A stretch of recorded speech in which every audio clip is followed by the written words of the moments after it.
Good morning, everyone. Brian here again with BMK Retro Gaming. You guys wouldn't normally get too much of a Thursday video from me, especially since, as I put up in my announcement post, there's already a Friday one coming up. But as it goes, we do have a little something to go over here. I had a package arrive. Now, this package technically arrived for me on Tuesday, but considering Wednesday's Atari 7800 original library video and my tendency to not do more than one video in one day, I decided to just go ahead with the Atari 7800 review video, the Atari 7800 original library review video, and then go ahead and do this little unboxing video a bit late.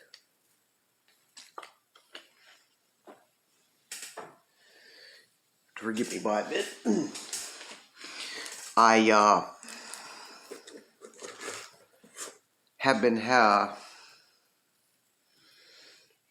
it's been a bit thirsty. It's been getting a bit warm here. A bit rainy too, but the weather's been pretty nice otherwise, so.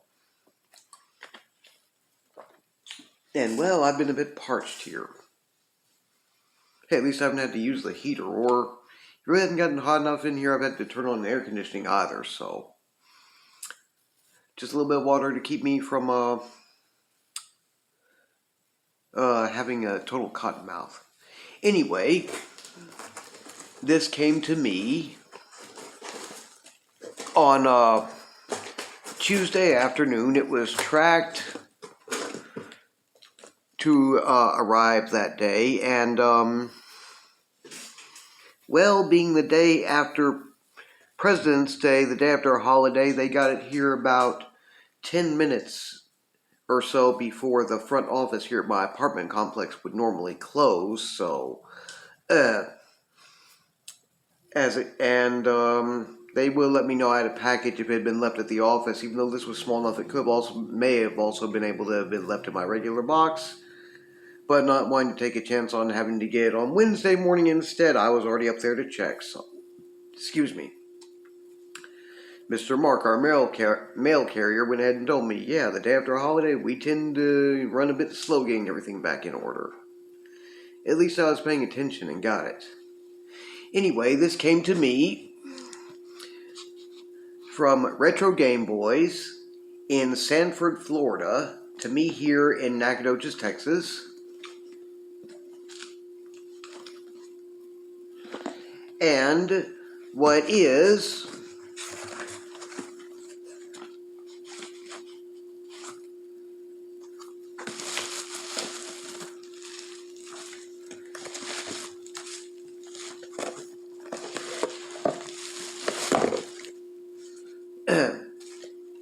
it is the Atari 5200 DB15 to DB9 keypad module.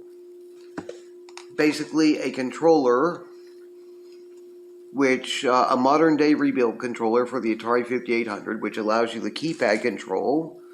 And then here it has a slot to plug in whatever 9-pin controller you would like for your basic joystick, and also fire buttons. It came with this little thing here, which had this little bag here, which had these little white buttons in here, which Mr. Mike, who does RetroGameBoyz, had told me about. And he told me you can just try to press these in, or try to use a hammer to get them to stick in. And yeah, I had a little. It's not in. They're not in entirely perfect, but I have a little hammer and went ahead and put them in place and hammered them down a bit so they'd stay, because it does look a bit nicer. Before, it just came where these slots here would usually be more or less blank on earlier models of this, as I understand it. And has a pretty nice, good deal of cord length. And it also comes with a quick start guide with some other things that we might need to know. As a matter of fact, I'll go over. Here's the introduction. This awesome keypad module, designed by RetroGameBoyz, uses the DB 15 to DB9 components created by retro gaming enthusiast John Konstantopoulos. That's Konstantopoulos. So forgive me, John, if I may have slaughtered your last name, but it's one that I'd have.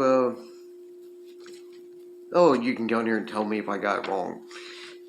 Just one of those that's a bit tricky for me. John is well known for making this and many other adapters for various game systems and computers. You can see more available from John at his site, retroworkbench.blogspot.com. John has allowed me to use his components in this new module. This module allows you to use standard retro video game joysticks and controllers that have standard DB9 joystick plugs, basically the 9-pin layout, such as Sega Genesis and Sega Master System control pads with the Atari 5200 along with full keypad functionality. It will enable you to start, pause, reset, and select various numeric symbol menu functions as well as play most Atari 5200 2-button non-analog based games. And it goes on to tell you about how there are some known behavior and troubleshooting issues. Like here it says, may not work with some games that require trackball and analog control. Which includes some like, say, the original pack-in Super Breakout and Missile Command. Well, with some control, usually the movement is all over the place. But other than that, I found some of them do allow a little bit more control than not with it, with those games.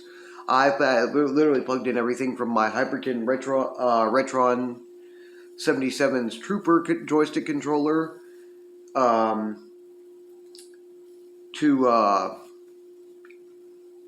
my Sega Genesis flashbacks mock-up 6-button Sega Genesis controllers, and even my Atari 7800, Atari VCS 2600 gamepad controller from RetroGameBoyz also. All do allow a fair deal to some degree of control over the games. And, well, it's a good idea in a way because the 9-pin layout, the DB9 pin layout, was very prominent, if not one of the more prominent, if not the most prominent controller pin layout for home video game consoles and home computers for numerous gaming generations. So there are a number of them from different consoles and home computers throughout that time period. And not to mention those which have been released, developed and released as aftermarket or more specialized models. So even those games where you don't have as much control as you'd like, it's like I've been discussing with Mike, who does RetroGameBoyz. Experiment. Plug in whatever 9-pin controller you have lying around that you want to try, because as it goes, who knows which ones may or may not give more control over which, or better control over which games. So there are a lot of possibilities there. Anyway, it allows me to finally get my Atari 5200 gaming off the ground. More so than I could before. I've already tried it with I think I've got more than 24 Atari 5200 original library games, and I plugged them in and took a shot with various controllers attached to this already with all of them, and was able to find something that provided me with at least some control over each of them, while some actually tend to control extremely well as it goes. So I just wanted to show you guys basically what came with that, and go ahead. Oh, it also has these nice feet to it as well in the design, and we can see your full keypad. Basically, after I've used it with some games and used it for a bit, I'll go ahead and put it up for a little bit of a hardware review at some point. For now, though, I just wanted to show you guys what came and go over that some as well. it's been a bit since I've really had a really good chance to do as much. I've still been getting my Atari 5200 content off the ground some, which, as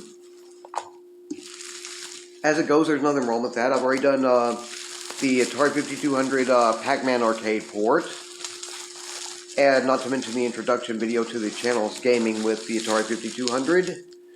And, well, this allows for me to do some more. So we'll certainly be getting into what there is of homebrew, ProBrew, and prototype games for the Atari 5200 at some point.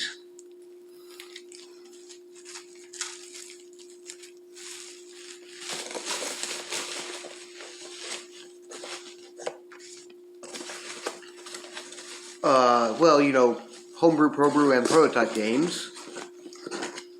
And so, this is going to help a lot. It's a pretty awesome controller from what I've been messing around with it so far, and I've been enjoying it. Anyway, this video's already run for a little over 10 minutes. I didn't mean for it to become a very long unboxing video. A big thanks to Mike with RetroGameBoyz. I really appreciate it. He also went ahead and kind of rushed this one out to me and got out a bit faster than it might normally take. Even though I tried to tell him, I don't need it right away, no big rush, but he just wanted to do it that way, so hey, I can't complain. Anyway, big shout out to my Atari 5200 Facebook group. Love you guys over big shout out to my Atari 5200 Fanatics Facebook group. Gotta remember the Fanatics in there. Love you guys over there, and hopefully y'all will be getting this video before too late this morning. Again, it's been a bit rainy here today, but as far as I know, the weather's supposed to be a bit nicer, so it probably shouldn't be too bad on the video upload time. Anyway, if you guys enjoy my channel's content, please feel free to like, share, and subscribe. And please don't hesitate to leave any questions, comments, or suggestions down in the comments section below. You guys keep your eyes peeled. You would already know on my, those who watch my announcement post, what's coming up for the comparison contrast video tomorrow, Friday, as well as Sunday's homebrew, ProBrew, or prototype review videos. So if you haven't checked that out yet, I'd suggest going ahead and doing that, as those posts are already up and have been since earlier today on my YouTube, on my feeds on Facebook and Twitter. So go ahead and take a look if you're interested. In the meantime, you guys take care, have a wonderful Thursday, and hopefully I will see you guys all back here again tomorrow, this Friday.